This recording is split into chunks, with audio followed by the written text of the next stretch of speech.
Have you ever really stopped to notice the rhythm in things? Like a pendulum swinging back and forth, a spring bouncing up and down, or even a guitar string vibrating. It's this kind of hidden pulse that's all around us. And today, we're going to decode it. We are talking all about simple harmonic oscillations. So what's the common thread here? What's the fundamental physics that ties all these different movements together? Well, it's a special kind of repeating motion. It's like a back and forth dance around a central point. And in physics, we call that an oscillation. Okay, so over the next few minutes, we're basically going to build a complete toolkit to get a handle on this. We'll start with the rhythm of the universe itself, then we'll find out the core rule of what makes this simple harmonic motion. After that, we'll get into the language of oscillation, the math part, and put it all into practice. We'll even solve a classic problem, and then wrap up with some exam tips. All right, before we jump in any deeper, we've got to make sure we're all speaking the same language, right? So let's just quickly run through the key terms you're going to hear over and over when we talk about oscillations. So first up, oscillation. This is our starting point. It's really just any motion that repeats itself, back and forth, around a central point of balance. It's equilibrium. Think about a kid on a swing or a boat bobbing up and down in the water. That's oscillation. Okay, next up is amplitude. This one's easy. It's just the size of the oscillation, how far the object moves from its resting spot. So if you push a swing higher, you're giving it a bigger amplitude. It's the peak of the motion, plain and simple. Then we've got the period. This is all about timing. It's literally just the time it takes for one complete cycle of motion. For that swing to go all the way forward and all the way back to where it started. We just measure that in seconds. And finally, frequency. This is pretty much the flip side of the period. Instead of how long one cycle takes, it's how many cycles happen every single second. It's measured in hertz, and they have this really neat inverse relationship. Short period, high frequency. Long period, low frequency. Makes sense, right? Okay, so those are the basics for any kind of oscillation. But what makes one simple? What's the deal with simple harmonic motion? Well, it turns out there's one single core rule that sets it apart from everything else, and it makes the whole thing beautifully predictable. So what is this one big rule? What's the secret sauce? Well, it all comes down to the force that's always trying to pull the object back to the middle. We call it the restoring force. And here it is. This little equation is the defining law of simple harmonic motion. What it's saying is that the acceleration of the object is directly proportional to how far it is from the center, its displacement. But, and this is the key part, that minus sign is absolutely crucial. It tells us the acceleration is always pointing in the opposite direction of the displacement. It's always trying to pull it back home. And this is what that rule looks like visually. If you plot acceleration against displacement, you get this perfect straight line right through the middle.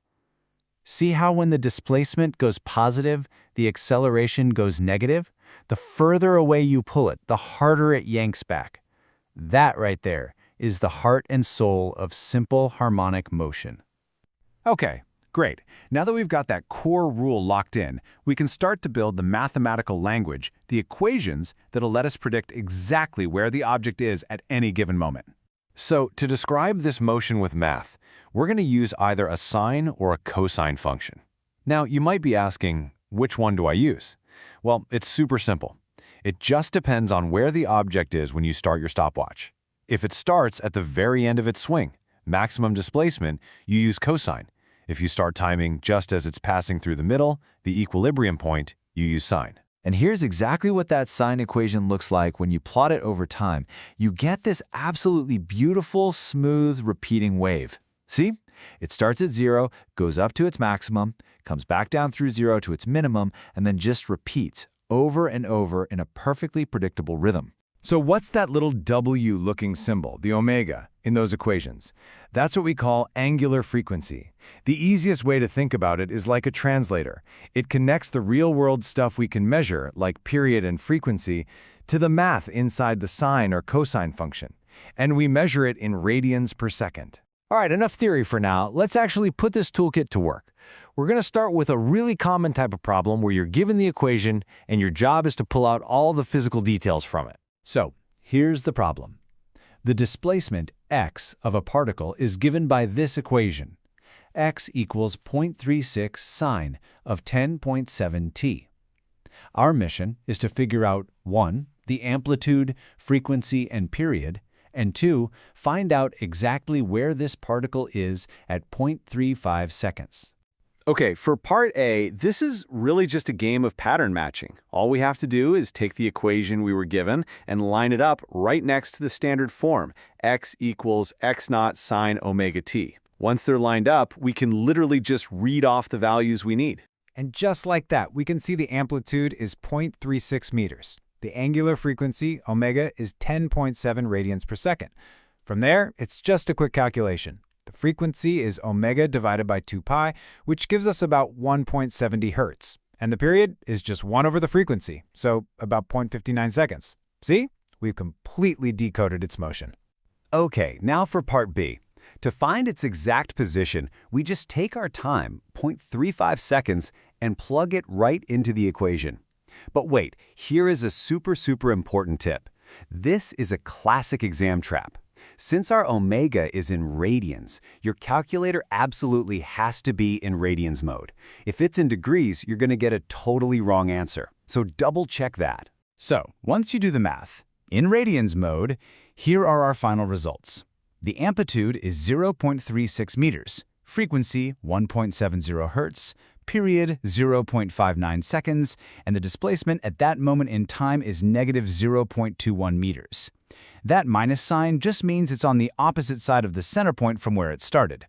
We went from just an equation to knowing everything about its motion. Awesome. Now let's completely flip the script. Let's tackle a problem where we do the exact opposite. We're going to start with the physical details and build the equation of motion from the ground up. Okay, here's the setup. We've got a mass on a spring. We know its amplitude is 0.20 meters and its period is 1.5 seconds. Our first job is to find the equation for its displacement, and we're told that timing starts when it's at zero displacement. Then we need to find out how long it takes to get to a displacement of 0.17 meters.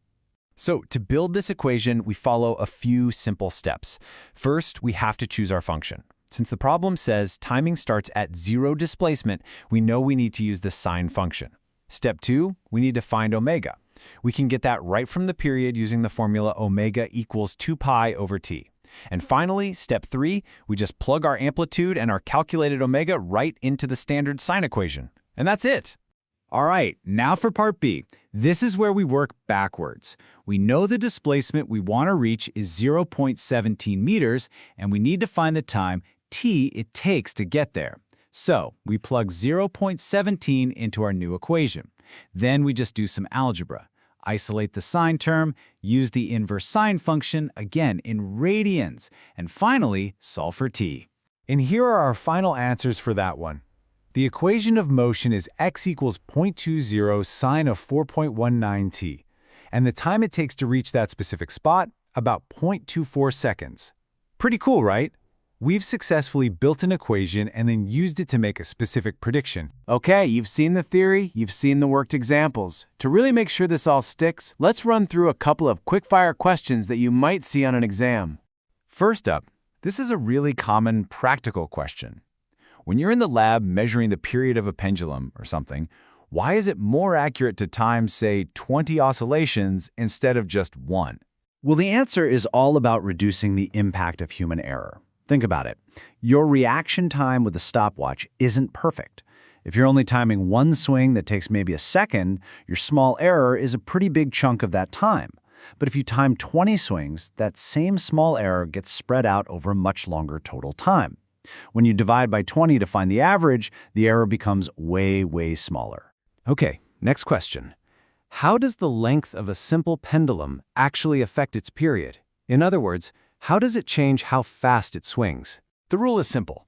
A longer pendulum has a longer period, meaning it swings more slowly.